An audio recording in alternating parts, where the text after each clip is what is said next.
I'm Melissa. I'm Jam. And I'm a chemist. And I'm not. And welcome to Chemistry for Your Life. The podcast helps you understand the chemistry of your everyday life. Bonus edition. Yes, this is the bonus edition, you guys. You know how it goes. You write in questions or comments for us to respond to. And we just tell you about them. So here we go. Do you want to start with the first question? Let's do it. So this is a question from Renee C.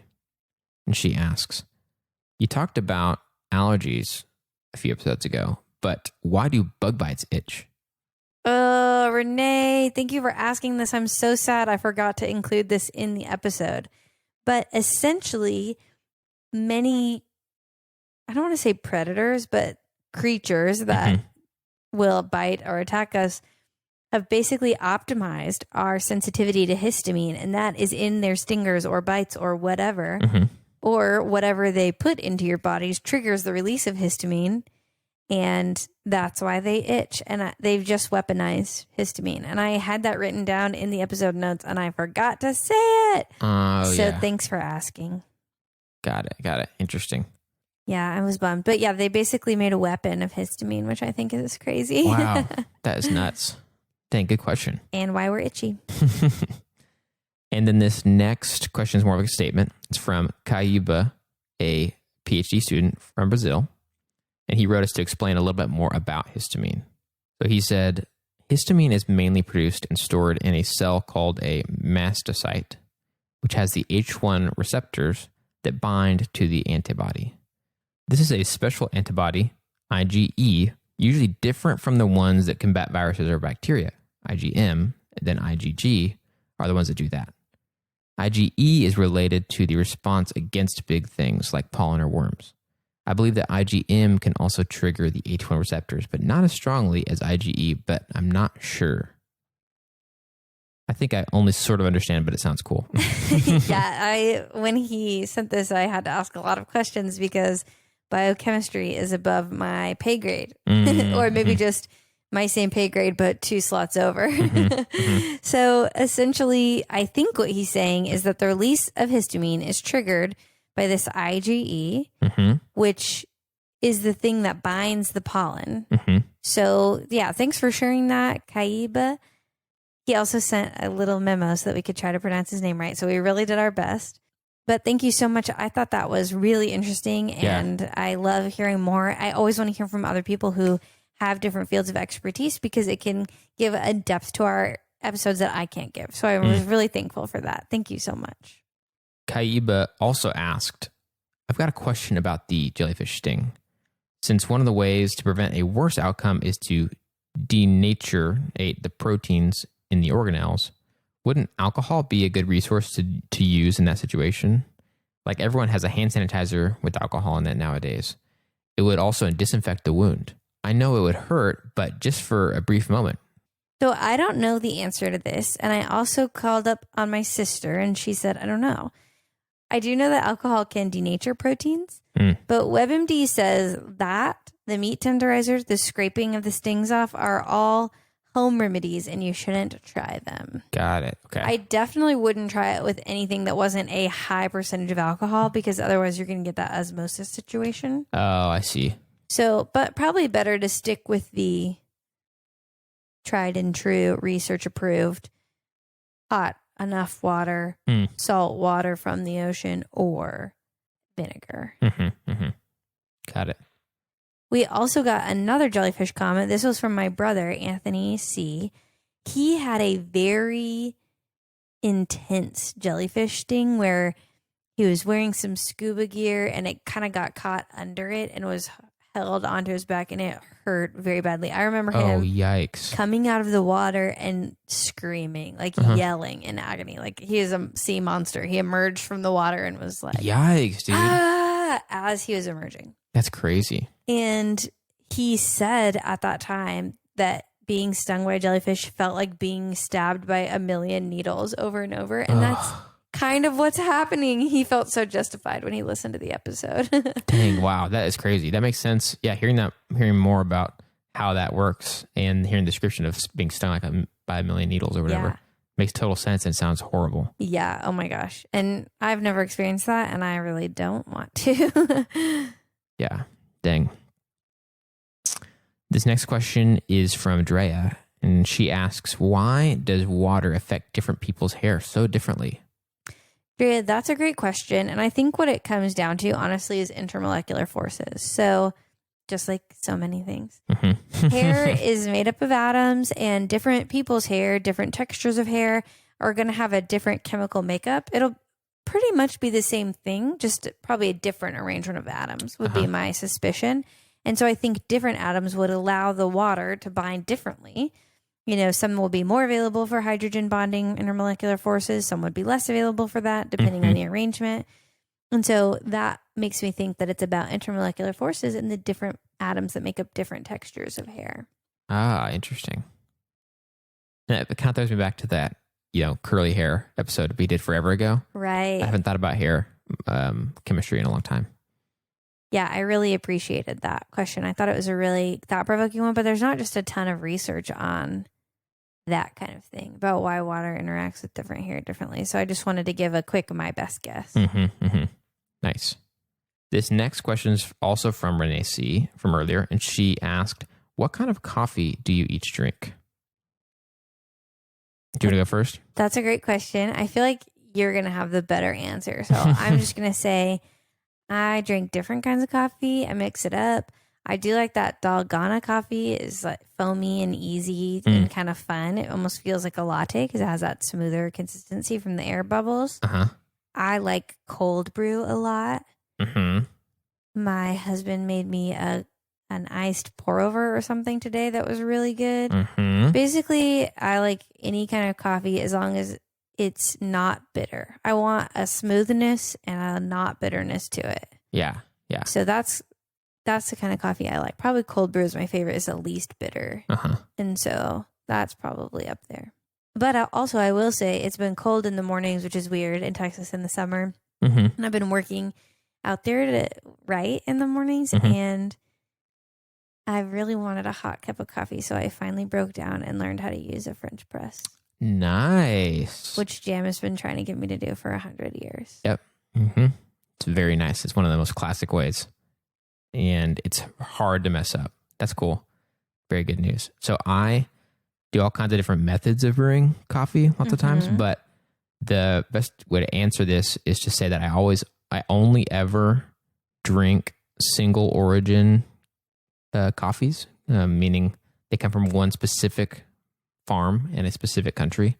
They don't get mixed in with other coffees. And I always roast my own beans, which is very, extra. So very extra. What I'm drinking right now today while we're recording is an Ethiopian coffee from this region that's called Yirgacheffe. It's pretty famous. It's got a lot of really good coffees from there. And the farm or the specific kind of area in that region is Cheleli, something like that. I don't know how to pronounce it, but Chel.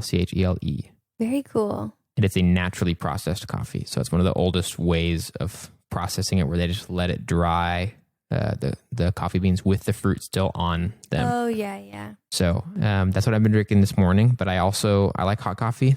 It's my favorite. I usually start every day with a cup of hot coffee. But I also like cold brew and also like iced pour overs. And I kind of brew coffee lots of different ways, a lot of different times. Yeah. So just to keep it crazy, keep it fun.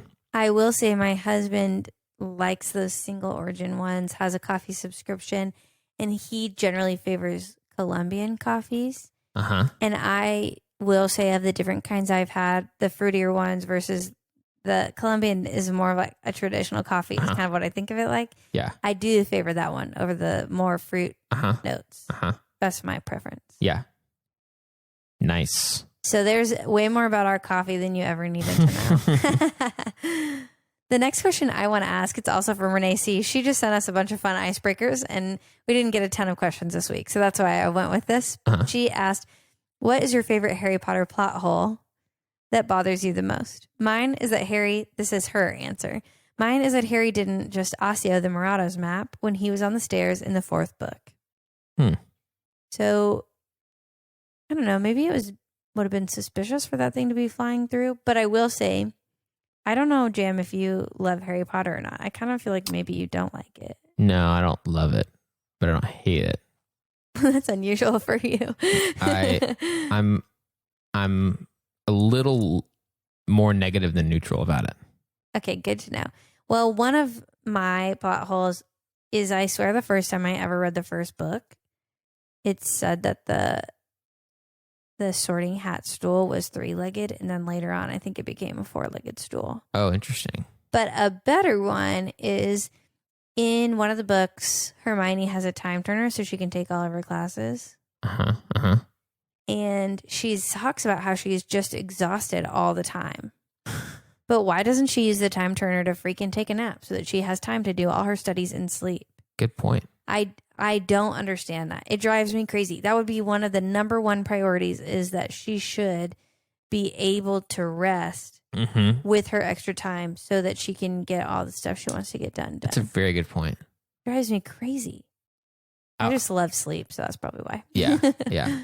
One thing I'll say that is not going to be popular at all is that being outside of those books and movies for a long time, and then, I'm sorry, Renee, I have not read them. I only saw the movies. My wife made me watch them a couple years ago. But one of the plot holes, I'm doing air quotes, that as an outside observer that ended up then bothering me, is that Harry and Hermione didn't end up together at all. And they were never a thing. They were really close, but never a thing. And I'm like, Ron, are you kidding me? So that's a massive plot hole. Hermione is awesome. Harry is awesome. Ron is less than awesome. But Ginny is also awesome. Sometimes awesome people don't end up together. Okay, that's true. But they were awesome and had a really close platonic relationship, which I sometimes feel like that's the great makings of like a really good romantic relationship. If it's already really close in a platonic way, to me, that seems like it doesn't have to be, but anyway, they were cool. And I was, as a new person to the story, that was one of the earliest frustrations I had. I was like, what is happening? Why are they not ending up together? I think I read somewhere that J.K. Rowling felt like maybe she went wrong, but the person Harry ended up with is really cool too.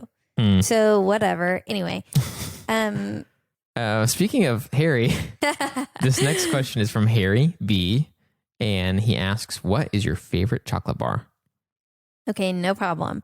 I love Ghirardelli chocolate, the one that's filled with raspberry, dark chocolate raspberry, or dark chocolate sea salt, or just plain dark chocolate. I think it's really smooth. The best chocolate I've ever had in my entire life, and I just think about it sometimes, was when I was in Switzerland and we went to a chocolate show and they had all these chocolates. Every chocolate shop we went to in Switzerland was amazing. Interesting. Okay.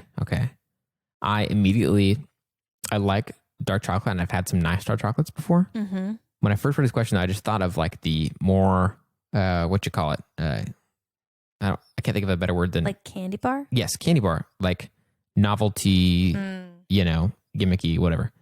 And so what immediately came to mind was I love Reese's. We talked about that when we talked about chocolate. But if I had to go with a chocolate bar, a candy bar, chocolate bar, like you'd think that you classically get at the convenience store, drugstore, or whatever, I think I would have to go with Milky Way. Oh, that is a solid choice. I love Milky Way. It's just good. It's classic. It's so solid. So in my old age, when I was younger, I definitely would have gone Milky Way. But in my old age, Snickers has been coming in closer to the top. But I don't crave a candy bar very often. Oh, me neither. I cannot tell you the last time I had one. But Milky Way, and I like Snickers too. But for some reason, Milky Way's always had a soft place for me. I also love space. So I think as a kid, that seemed more interesting to me, to be called Milky Way and just know that that's just very kind of just loosely connected to space. I did also like Three Musketeers, but it also kind of felt like you were losing out on something. You were getting a little bit like the short end of the stick because you're mostly eating puffed air chocolate instead of the solid sensation of a Milky Way or a Snickers. Yeah. Yep. Agreed. Well, thanks so much, Harry and Renee and everyone else for all your questions. That was really fun. Please, we always love these. We love icebreaker questions. We love silly and serious questions. And I also want to thank our Ko-Fi supporters. So our monthly supporters and people who have given to us this month are Stephen B., Jacob T., Christina G, Chelsea B, and Hunter R. Thank you so much. We literally could not do this show without you. And those of you who have joined our Ko-Fi as monthly subscribers and giving us a coffee or 2 or 3 or whatever you decided every month, we will be sending out a thank you note, and we'll be getting all those out by the end of July. So wherever you are in the world, you will be receiving one. We're going to find a way to get it to you. If you have not already sent us your address, please do that through Ko-Fi. There's a private message feature, so use that. You can use that. And we'll be sending that to you as well as an exclusive sticker. And we'll be reaching out to y'all to give you a little bit of a sneak peek about what that looks like. So thank you guys so much for not only donating and helping cover the cost of the show, but being willing to do that on a monthly basis. That's really cool. And that's so helpful for us. So we really, really appreciate it. That's right. It literally helps us keep this show going.